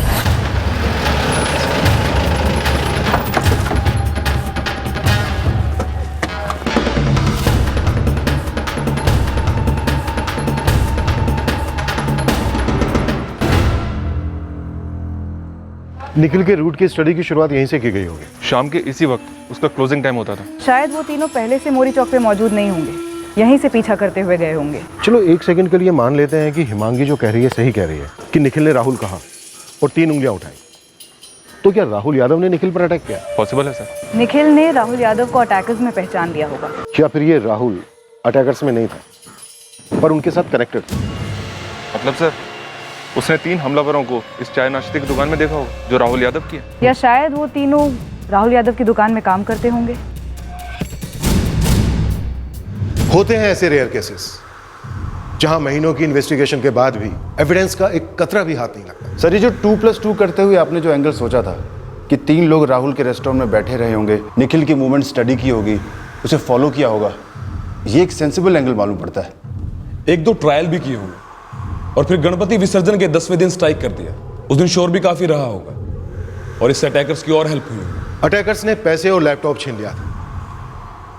अब या तो वो पैसों के पीछे थे और लैपटॉप बोनस था, या फिर वो लैपटॉप के पीछे थे और पैसे बोनस थे। उस वक्त तक हम मास्टरमाइंड तक पहुंच नहीं पा रहे थे, इसलिए हम उन हत्यारों के पीछे लग गए जो हमें उस मास्टरमाइंड तक पहुंचा सके। एक फोन का तो इतना मुश्किल से जुगाड़ हुआ है, 2 फोन का औकात कहाँ है साहब? उस शाम निखिल को ऑफिस से जाते देखा था तूने? हाँ देखे थे ना साहब, आपको बताए भी थे। तो फिर तूने उसके पीछे अपने 3 आदमी भेज दिए।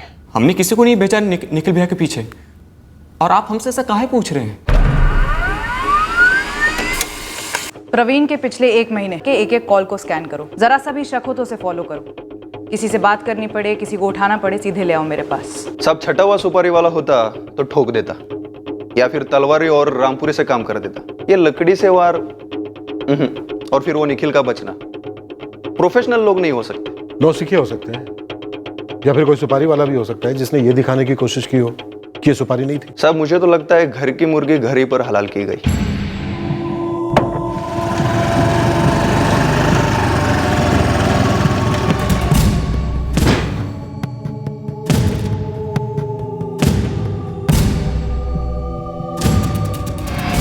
अटैकर जरूर थे, लेकिन सर हमें अभी तक ये नहीं पता कि उनका कोई मास्टरमाइंड था भी या नहीं। राजीव सानप का एंगल सबसे मुमकिन लगता है, पर कोई ब्रेक थ्रू नहीं है। वो इसलिए नहीं है क्योंकि सारे एंगल एक दूसरे की तरफ पॉइंट कर रहे हैं, कोई बाहर को पॉइंट ही नहीं कर रहा है, तो फिर कोई रास्ता ही नहीं बन रहा है। लेकिन अटैक तो हुआ है सर, और इस तरह के अटैक में आपस में फोन कम्युनिकेशन तो जरूर हुआ होगा।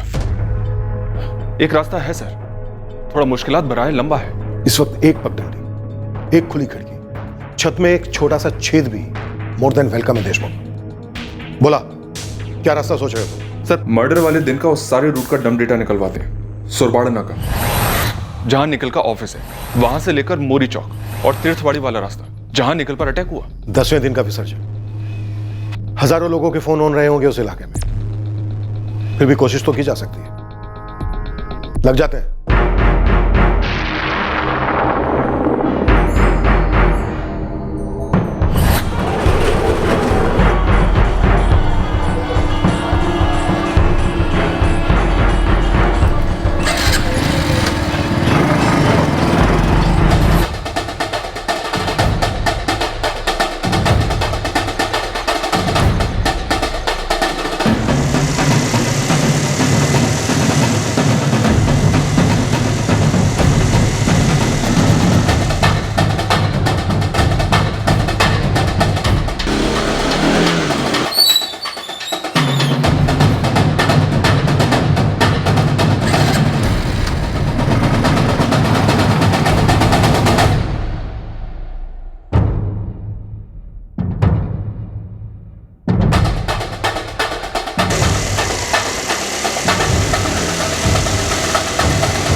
स्मिता, छत में छेद हुआ है, एक सिंगल मैचिंग मिली है शायद। सर 7:16 पे सुरबाड नाके से फोन किया गया था। सर 444567984 इसकी लोकेशन सुरबाड नाका की है जहां निखिल सानप का ऑफिस है।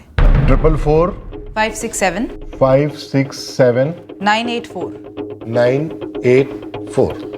सर 444567984 इसी नंबर से 444989098 पे 7:16 को कॉल किया गया सर, जो कि मोरी चौक में मौजूद था।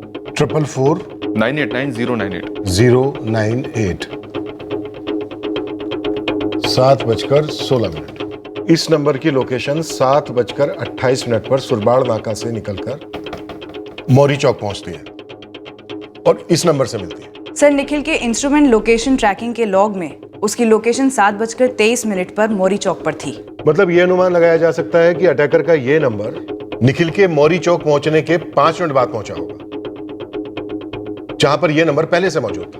सर ट्रैकिंग चार्ट शो करता है कि ये तीनों नंबर, निखिल का नंबर और ये दोनों अज्ञात नंबर एक ही डायरेक्शन में मूव कर रहे हैं, मोरी चौक से तीर्थवाड़ी की तरफ। मोरी चौक इलाके में उस वक्त 2103 सिम कार्ड एक्टिव थे और उसमें से इस वक्त हमारे पास ये 2 हैं जो हमारे रडार पर है। सर इन दोनों नंबर की डिटेल्स की रिक्वेस्ट डाल दी गई है।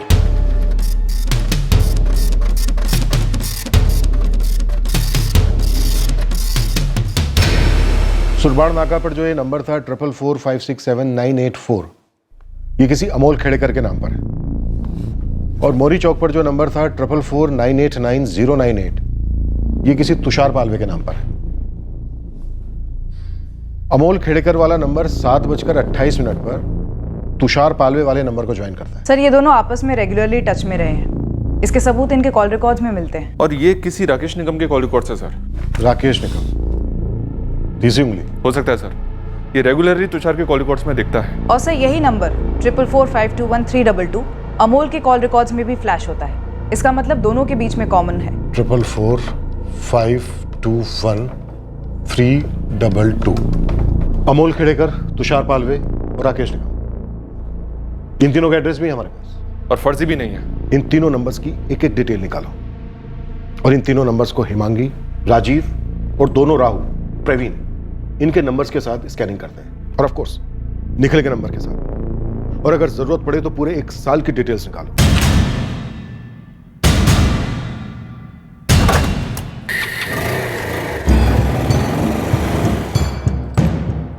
महादेव जी, ये जो फ्लैट है ना आपका, एकदम ड्रीम फ्लैट है, आपको देखते ही पसंद आ जाएगा। आइए।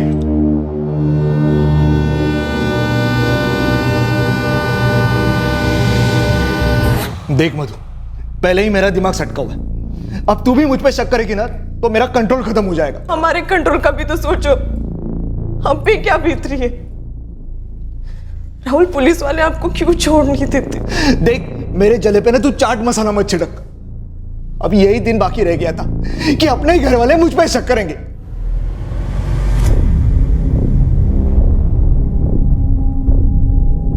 आपको हमारे रूल्स पता है ना, ठीक है? जहां पे क्रॉस किया वहां पे साइन कर दीजिए।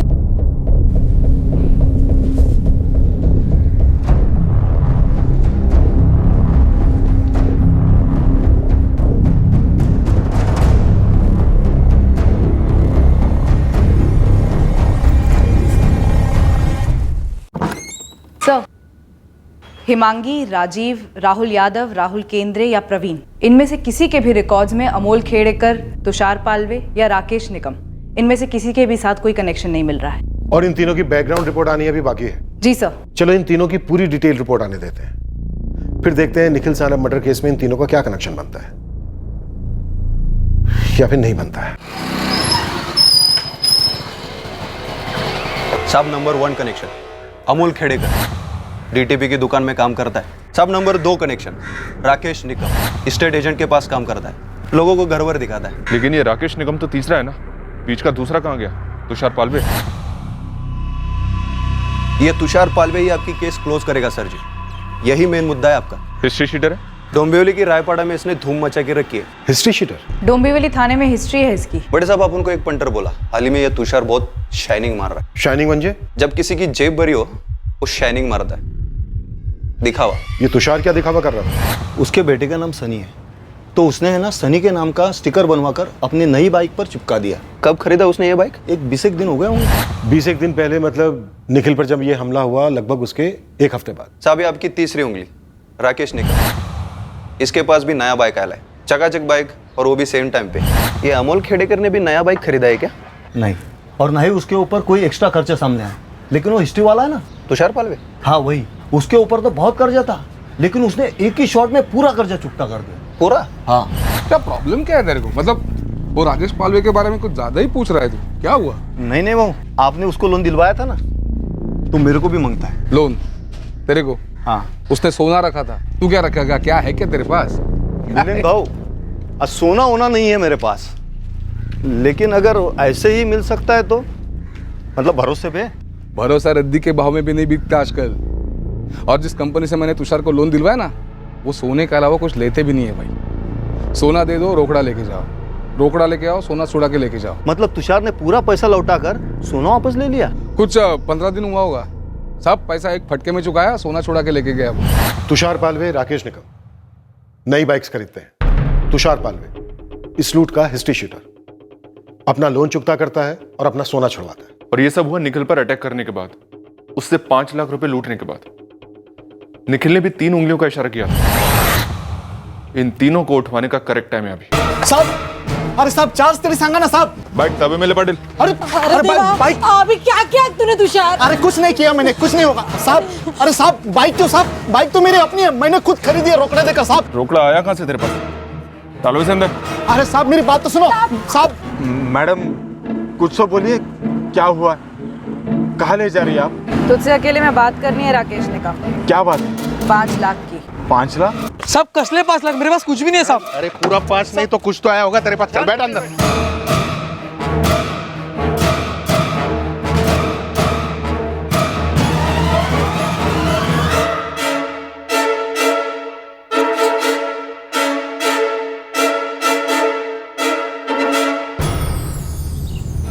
देखो भाई लोग, टेंशन नहीं लेने का, हम लोग सेफ हैं।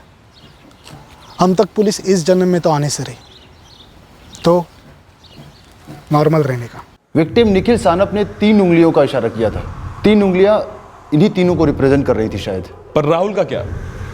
विक्टिम ने 3 उंगलियों का इशारा करने से पहले राहुल भी तो बोला था। वो कनेक्शन मिसिंग था। बिल्कुल मिसिंग था। पर हम हमारी बेसिक थ्योरी पर वापस लौटे कि निखिल सानप की मूवमेंट्स की स्टडी की गई थी बारीकी से। राहुल यादव के रेस्टोरेंट से?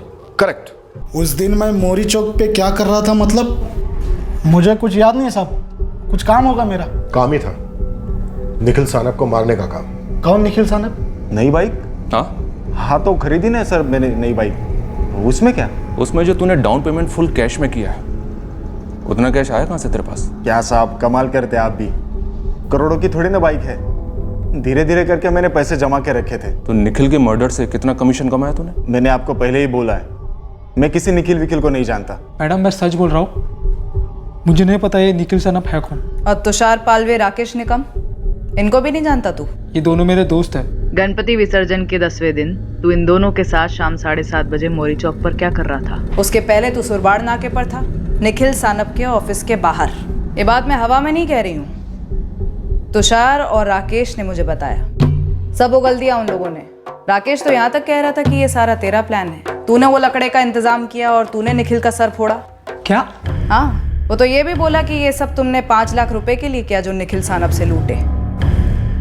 अमोल, तेरा गेम खत्म। इधर देख, निखिल सानप को क्यों मारा? 5 लाख रुपए के लिए। 5 लाख? हाँ 5 लाख। तुषार ने हमें ऐसा बताया। क्या? यही कि बैग से तुझे 5 लाख रुपए मिले, ऐसा तूने तुषार को बताया। पर साहब तुम तीनों ने जो झूठ वूठ बोलने की प्लानिंग की थी ना, वो सब चौपट हो गई। गद्दारी थोक के हिसाब से शुरू हुई है। तुषार कह रहा है कि तूने लकड़े से वार किया, और अमोल कह रहा है कि तुषार ने निखिल को मारा। अब तू या तो एक और झूठ बोल दे या चुपचाप सच बोल दे। टाइम और ठुकाई दोनों बचेंगे। ठुकाई आप लोग किस लिए करते हो साहब? कुछ निकलवाने के लिए ना। लेकिन मैंने तो ये नाम निखिल सानप या जो भी है आज फर्स्ट टाइम सुना है साहब। तो क्या उगलेगा मेरे अंदर से? सिर्फ खून, जो आप लोगों को कोर्ट में भारी पड़ सकता है साहब। पुलिस को कोर्ट की धमकी देकर एक हिस्ट्री शीटर होने की इज्जत रख ली तूने। वैसे तो कोर्ट यहां से 1 ही किलोमीटर दूर है, पर तुझसे ना कई मीलों दूर है। ये लॉकअप हमारा बहुत बड़ा है, जहां तेरे दोनों साथी अमोल और राकेश पूरी तरह से फड़फड़ा रहे हैं इस वक्त। 2-4 थप्पड़ों में ही रो दिया साले।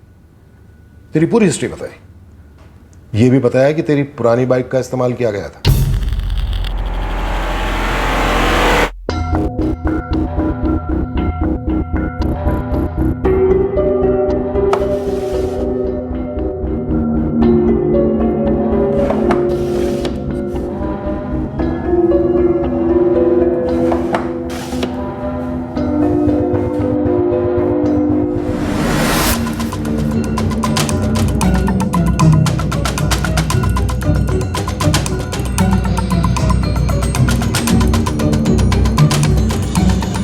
कई बार आते चाय पीने के लिए। 2-3 हफ्तों से लगभग वो रोज आते थे, चाय पीते थे, नाश्ता करते थे और फिर चले जाते थे। इसीलिए हम उन्हें जानते हैं साहब। देख प्रवीण, दिमाग पर अच्छे से जोर डालकर हमें बता, ये लोग जिस दिन निखिल पर अटैक हुआ उस दिन भी आए थे चाय पीने? हाँ साहब, वो आए थे, वो वहीं बैठे थे साहब, मुझे याद है। अरे राहुल, 3 प्लेट समोसे और 3 चाय भिजवा दे जल्दी, स्पेशल। हाँ 2 मिनट दीजिए बस। है परवीन? हाँ भैया। निखिल भैया का ऑर्डर है, 3 प्लेट समोसा, 3 चाय, सब कुछ स्पेशल, जल्दी। हाँ भैया। और सुन, ये पार्सल भेज। रंजीत, 3 नंबर में पानी दे। अरे सुन, 3 समोसे और 3 चाय मलाई मारकर इसे पार्सल कर दे, ठीक है? और ये बात उस दिन दोपहर के लगभग 3 बजे के आसपास की हो? हाँ साहब, लगभग उतना ही बज रहा था। इसका मतलब सर, निखिल ने राहुल का नाम और 3 उंगलियों का इशारा ऐसी बात की तरफ किया होगा।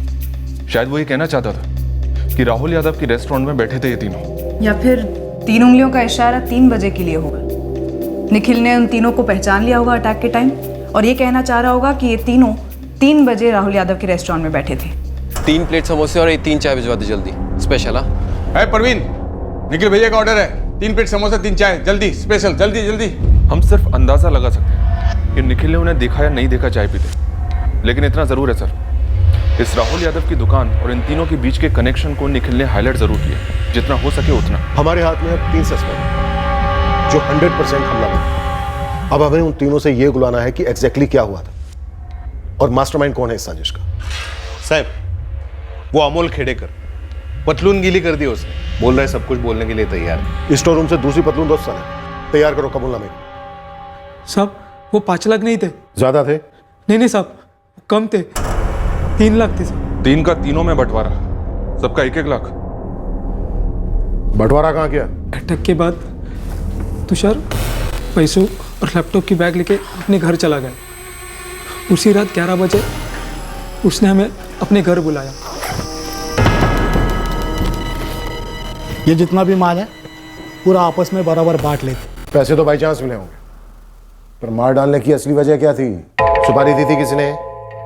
तुम तीनों में से दुश्मनी थी उसके साथ किसी की, या फिर कोई लड़की वड़की का चक्कर था? साहब मैं सच बोल रहा हूँ साहब, हम सिर्फ उसको लूटने गए थे, मर्डर वर्डर का कोई इरादा नहीं था साहब।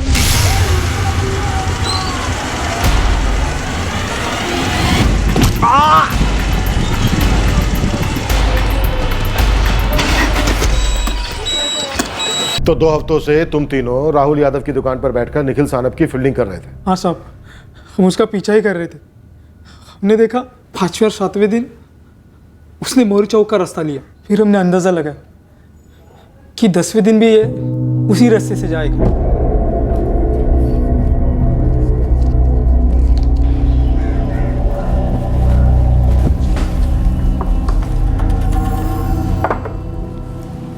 उसके दुकान में 3 लोग हैं, पैसे दे रहे हैं। आज कर डालते हैं, क्या बोलते हैं? आज शक्करपड़ा में सॉलिड बीड होगा।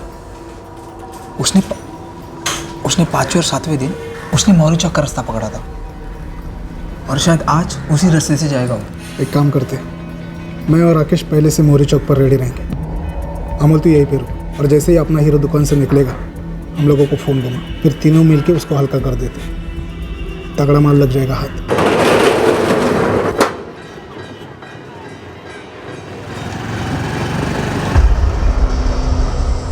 निकल गए रे हीरो। पैसे लूटे तुम लोगों ने, लेकिन मर्डर कौन करवाना चाहता था? तुषार ने मुझे बुलाया फ़ोन करके। बोला पैसा है करके, पर साहब मुझे इतना ही मालूम था कि लूटने का प्लान है, पर मर्डर वर्डर का कोई प्लान है मुझे बिल्कुल नहीं मालूम था साहब, सच बोल रहा हूँ। पर जिस दिन मैंने और राकेश ने अखबार में पढ़ा की निखिल सानपची हॉस्पिटलमध्ये मृत्यू झाली, आई शपथ साहब, हम दोनों की साहब।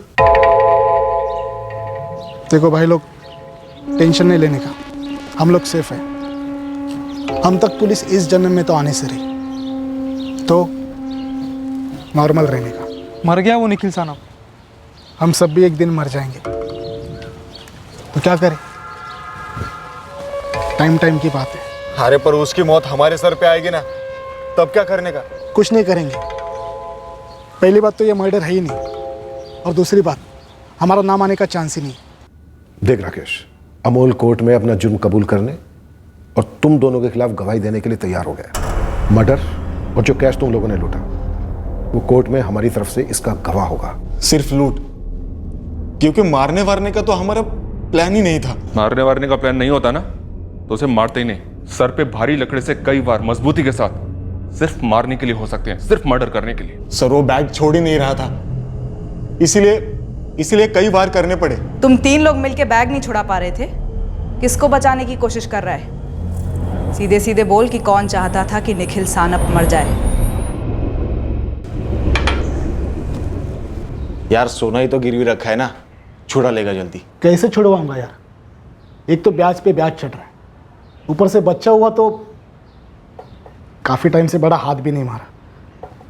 मेरे पैसे के सॉलिड वांदे चल रहे यार। अब मेरा ही देखना, इतने सालों से दलाली कर रहा हूँ सेठ के पास, चिंदी जैसे कमीशन देता है मेरे को।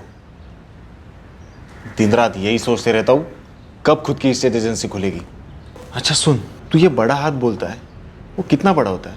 ऐसा कुछ फिक्स नहीं होता रे, हाथ मारने के बाद पता चलता है क्या लगा हाथ को। एक आदमी है, पैसे ट्रांसफर का काम करता है। मैंने खुद अपने सेठ के पैसे 3-4 बार ट्रांसफर करवाए। कौन है? निखिल सानप नाम है, यही सुरबाड़ नाके पे ऑफिस है उसका। दुकान लूटनी है? अरे नहीं, बहुत भरी हुई जगह है वो। तो फिर? पिछले हफ्ते शाम 6 के आसपास मैं मेरे सेठ के 25,000 जमा करने गया था। वो रोकड़ा उसने अपने बैग में रखा, और उस बैग में बहुत सारा रोकड़ा था, कम से कम लाखों तो होंगे। वो अपनी बैग साथ में लेकर दुकान बंद करके स्कूटर पे चला गया।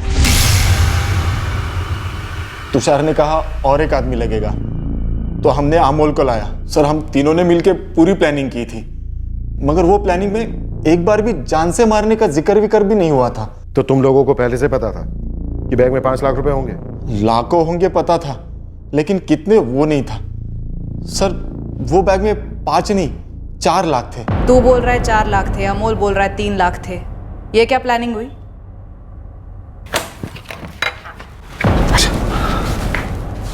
ये अमोल किधर रह गया? वो आ जाएगा, तू बैठ।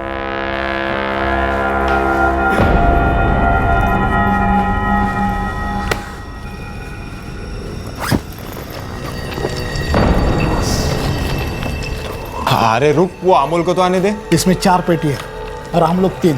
हाँ तो 1,33,333 सब में बटेगा। या 1-1 लाख तीनों में, और तुझ में और मुझ में 50-50 एक्स्ट्रा। पर वो अमोल क्यों मानेगा यार? येड़ा है क्या तू? उसको कौन बताएगा? बोल देंगे बैग में 3 ही थे। सुन, तेरा और मेरा आइडिया था, पूरा काम हम दोनों ने किया, उसको एक दे रहे वही बहुत बड़ी बात है। तुम लोगों ने सिर्फ लूटने के चक्कर में एक बेकसूर आदमी को जान से मार डाला, और फिर आपस में भी गद्दारी की, लूट के पैसों को लेकर।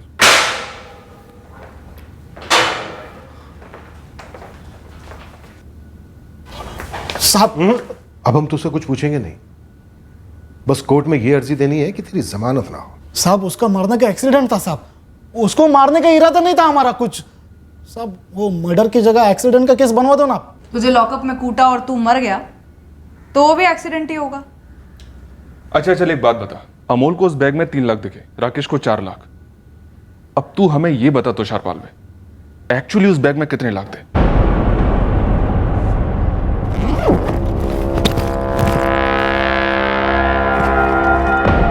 $5 लाख थे साहब। तो 1 लाख रुपए तूने अपने लिए पहले से ही निकाल के रख लिए थे? हाँ। और निखिल का लैपटॉप बेचा क्या?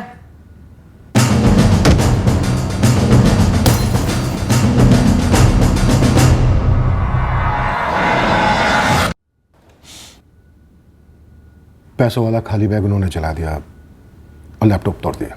मतलब सर ऐसे ही बस लूटने के लिए उन्होंने अटैक किया? जी, लेकिन निशाना बनाकर, पूरी प्लानिंग के साथ। निखिल ने जो कहा राहुल और 3 उंगलियों का इशारा किया वो बिल्कुल सही था। शायद निखिल के कहने का मतलब था कि राहुल यादव की दुकान पर बैठे 3 लोगों ने उस पर अटैक किया। हालांकि ये बात कभी 100% कंफर्म नहीं हो पाएगी। हो सकता है निखिल ने उन्हें कई बार वहां बैठे देखा हो, जहां पर बैठकर वो निखिल पर नजर रख रहे थे।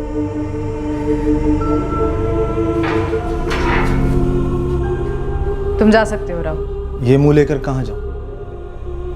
कहाँ जाकर चुप? सिर्फ राहुल नाम के कारण इतने हफ्ते मुझे अंदर रख दिया। इज्जत का तो पूरा फालूदा हो गया। मोहल्ले में, बिरादरी में, फैक्ट्री में। अब ये सब कौन भर के देगा मुझे? हालात ही कुछ ऐसे थे। राहुल नाम आया था, निखिल के साथ तुम्हारी अनबन थी। अब आप 2-3 दिन हमारे रेस्टोरेंट में आके बैठो, देखो कस्टमर लोग कैसे चीर फाड़ करते हैं हमारा। यहाँ से लेके यूपी में है, हमारे गांव तक यही बात फैली होगी कि आग के बिना धुआं नहीं होता। जरूर राहुल यादव का इसमें हाथ रहा होगा। हमें खेद है कि 3 असली मुजरिमों तक पहुंचने में 2 निर्दोष लोगों को शक के दायरे में रहते हुए काफी कुछ सहना पड़ा। केस क्रैक करने में 2 मासूम लोगों और उनकी फैमिलीज को काफी तकलीफें सहनी पड़ी। सर, एक सवाल बार बार उठ रहा है। जिस इन्वेस्टिगेशन टेक्निक से आपने ये केस क्रैक किया, वही टेक्निक अगर इन्वेस्टिगेशन की शुरुआत में ही अपनाई गई होती तो क्या इन मासूमों की तकलीफ अवॉइड की जा सकती थी?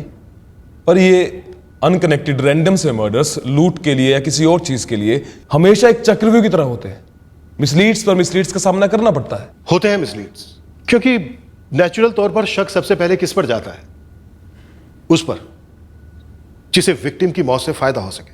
वो suspect first line of investigation का सब्जेक्ट बन जाता है। और रही बात तुम्हारे सवाल की कि हमने वो लाइन ऑफ इन्वेस्टिगेशन क्यों नहीं अपनाई जिससे केस क्रैक हुआ था, तो उसके जवाब में मैं यही कहूंगा कि कोई भी इन्वेस्टिगेटर ये पहले से तय नहीं कर सकता या सोच सकता कि वो टेक्निक जो यूज कर रहा है वो फेल होगी। इन्वेस्टिगेशन के रास्ते पर जब डेड एंड आता है तब हम रास्ता बदलते हैं। हम ये पहले से गैस नहीं कर सकते कि उस रास्ते पर कोई डेड एंड मिलेगा। इन्वेस्टिगेशन एक पहाड़ पर चढ़ने जैसा होता है। आप स्टेप बाय स्टेप, पड़ाव दर पड़ाव उस पर जाते हैं, पर किसी भी स्टेप पर यह इरादा आपका कभी नहीं होता कि किसी इनोसेंट को कोई तकलीफ पहुंचे। आखिरकार हम मासूमों की सुरक्षा के लिए हैं, पर इंसान है, काम ही कुछ ऐसा है। मिस्टेक्स होती हैं, पर हर वक्त हमें उसका खेद होता है। ऑलवेज। क्राइम पेट्रोल्स के और भी दिलचस्प कहानी देखने के लिए हमारे चैनल को सब्सक्राइब करें और बेल आइकॉन दबाना न भूलें।